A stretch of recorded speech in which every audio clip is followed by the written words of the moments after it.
We're gonna start the preparation of this rental unit from the kitchen area.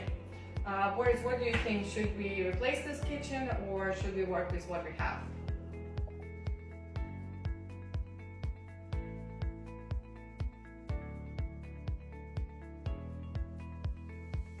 As always, it's very important to remember what price range you're working with. At this price range of under $1,500 per month, this kitchen is more than enough.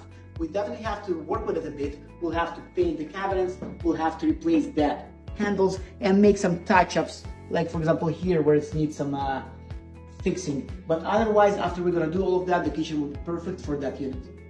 I think those appliances are pretty good for this type of property, and we don't have to spend more money and buying newer or higher end.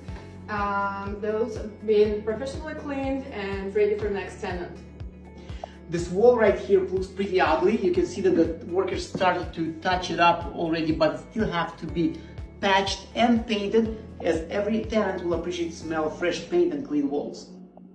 In our next video, we're going to talk about flooring, bathroom, and much more. Stay tuned.